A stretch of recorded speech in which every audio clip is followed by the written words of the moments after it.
درود بر شما.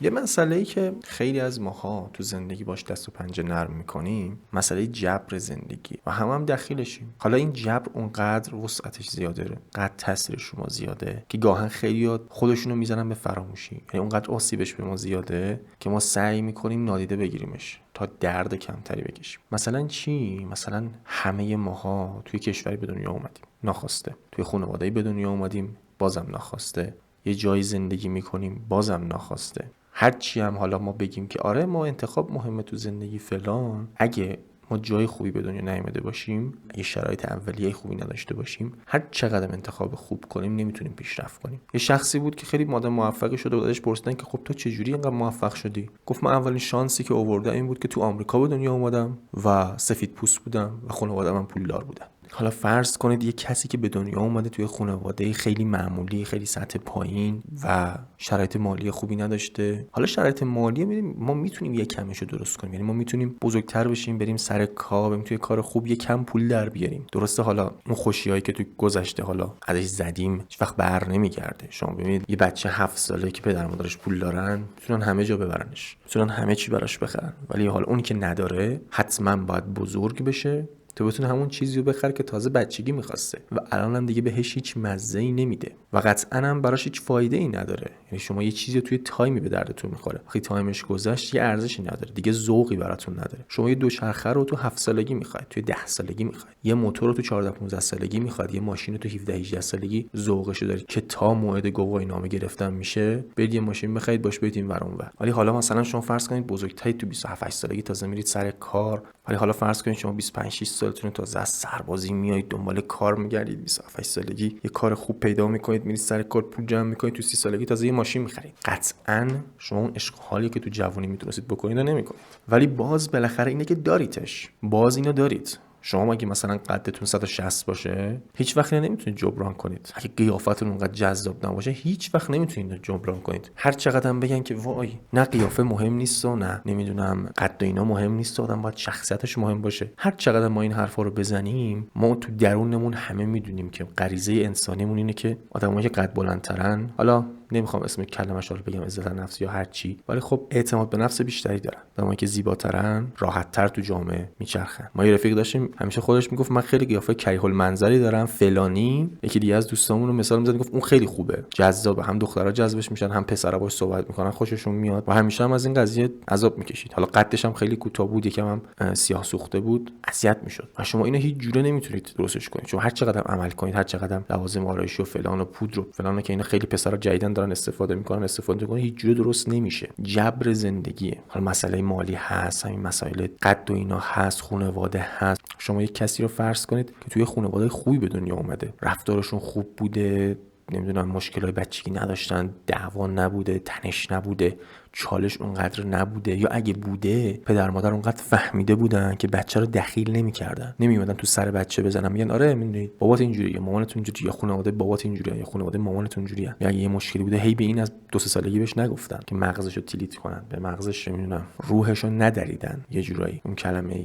دیگه رو نمیشه اینجا گفت. مسئله اینه حالا اون بشر حالا باز یکم حالا فرض کنید یکم اینجوری بوده، بعد این خیلی راحت بزرگ شده، خیلی تو آرامش بزرگ شده. حالا شما اینو مقایسه کنید با یک کسی که توی فضای پرتنش بزرگ شده، عصبی بوده، همیشه خانواده سرش داد زدن فلان، الان بزرگ شده اون شخص دیگه آرامش روانی داره، این نداره. بعد حالا یه سری‌ها میگن آدم هر چقدر تو سختی بزرگ شه بهتر میشه. اینجوری نیست واقعا. واکنش آدما در مقابل مسائل خیلی متفاوته و اینم همش برمیگرده که از بچگی ما چجوری تربیت بشیم. شما هر چقدر تو بزرگی بخواد خودتون رو تغییر بدید میشه، ولی خیلی سخت. شما مقایسه کنید اون کسیو که از بچگی مثلا پدرش مغز مالی خوبی داشته، تو رفتار تو خانواده بچه اینو دیده، هی بزرگ شده، با این عادت کرده، با این یاد گرفته و همینجوری خودش هم استفاده کرده، با اون کسی که پدرش مغز مالی خوبی نداشته، سطح مالی خوبی هم نداشته و این هیچی یاد نگرفته، تازه اومده رسیده به 24 5 سالگی دانشگاه، رفته میبینه همه دارن پولاشونو خوب خرج میکنن، این نمیتونه، تازه باید شروع کنه به کتاب خوندن که چیزایی یاد بگیره که اون شخصای دیگه همه رو از بچگی نه تنها میدونستن بلکه بارها تمرینش کردن و الان جزئی از شخصیتشون شده. مسائل خیلی جبر خیلی گسترده است، یعنی واقعا واقعا اگه یکم بیایم بشینیم بهش فکر کنیم که چه چیزایی رومون تاثیر گذاشته، میبینیم که باید 2 دسته بزنیم تو سرمون. یعنی واقعا عصبانی کننده است. من بعضی وقت خودم میشینم میگم وای مثلا فلان اتفاق افتاده، اون اتفاق افتاده. حالا هر چقدر شما بخواید رواقی فکر کنید، من حالا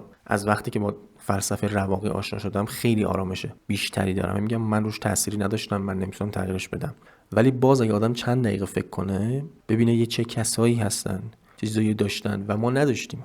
دلیلی هم نیست ازشون متنفر باشیم. حرفم این نیست که بگم ما چون نداریم از اونها متنفر باشیم، نه، صرفا میگم عدالتی نیست، با یه سری جبرا هست و واقعا فکر کردن بهشون آدمو عصبی میکنه. حالا یه مسئله دیگه که پیش میاد، سوای این که ما باید هممون رواقی فکر کنیم و بدونیم که ما روی اینا تأثیری نداشتیم. هیچکس قدش رو انتخاب نکرده، هیچ وقت خانواده‌اش انتخاب نکرده، هیچ وقت قیافش رو انتخاب نکرده، سطح مالی خانواده فلان. یه سری چیزا رو ما خودمون انتخاب میکنیم. درسته همه اینا وابسته به اون قبلیاست و ما هر چقدر هم که خوب انتخاب کنیم نمیتونیم اونا رو اونقدر زیاد تغییر بدیم. 1 در میلیارد طرف 0% همه رو تغییر میده. 0% هم که نمیشه، بالاخره یه سری چیزا قد و قواره است، نمیشه تغییر داد. ولی خب مثلا شرایط مالی، شرایط فرهنگی، جایی که هستی یه دفعه بلند شی بری یه دیگه زندگی کنی و از این رو به اون رو بشه، خیلی کم پیش میاد. اون تو مسئله دیگه چیه؟ مسئله اینه که ما هممون یه وجه اشتراک داریم که نویسنده بزرگ روسی آقای داستایوفسکی میگه که اون درده، ما هممون درد میکشیم و این درد دنیا مشترکه. حالا درسته درد هر کسی متفاوته، ولی خب درد هممون مشترکه. باید همو درک کنیم، باید بدونیم این درد هست و این درده باید بشه که ما با هم نزدیک بشیم. دنیا باید جایی باشه که ما هم ازش لذت ببریم، با همه این ناعدالتی و بی‌عدالتی و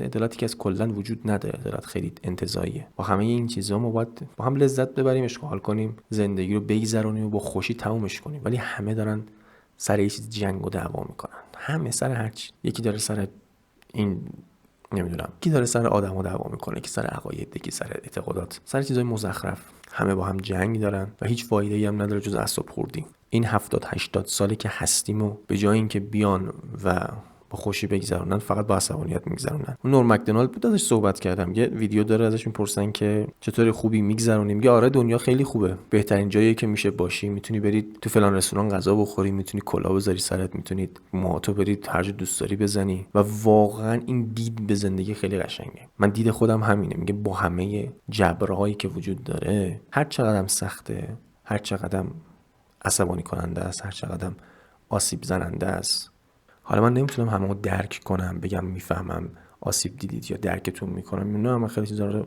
واقعا نمیدونم، چون باید چیزی رو بچشی تا بفهمیش و تجربیات من محدود بوده.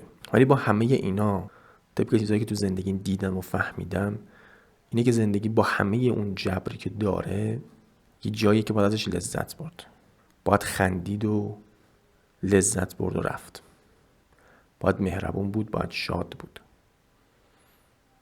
حالا هر کی به یه نحوی، حالا مثلا من فیلم میبینم، کتاب میخونم، راه میرم، لذت میبرم، شاد میشم. لذت های لحظه‌ای منظورم نیست. منظورم این نیست که یه چیزی 2 دقیقه لذت ببری، مواد بکشی یا نمیدونم با خودت ور بری یا فلان کارو بکنی، یه لذت لحظه‌ای زودگذر ببری بعدش دوباره افسرده بشی. نه، منظورم شادی های بلند مدته. چون هرچی شادی بیشتر میشه لذت کمتر میشه، هرچی لذت بیشتر میشه شادی کمتر میشه. کسایی که دنبال لذتن اصولا تو زندگیشون زیاد شاد نیستن. با دنبال شادی بود. شادی هم از چیزای خیلی کوچیک شروع میشه. از همین راه رفتن معمولی، از اینکه صبح بلند میشی به جای اینکه بگی وای چه صبح بدی باز باید برم سر کار، بگی اون جون میرم سر کار، پیاده راه میرم، کار میکنم، پول در میارم، بعد میرم چیزی که میخوام میخرم، با این صحبت میکنم، دوستامو میبینم.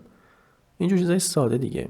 هممون توی کشتی هستیم، هممون هم حالا داریم یه سمت میریم، هیچ کس هم نمیدونه کجاست. شما میتونید به آسمون نگاه کنید بگید طوفان شده، میتونید هم بشینید با بقیه بازی کنید و لذت ببرید. هر کی لذت برد و شاد بود و فهمید که هیچ برد، هر کی عصبانی شد و دنبال ناخوشی رفت و ناامید و افسرده بود که هیچ، زندگیشو تلف کرده.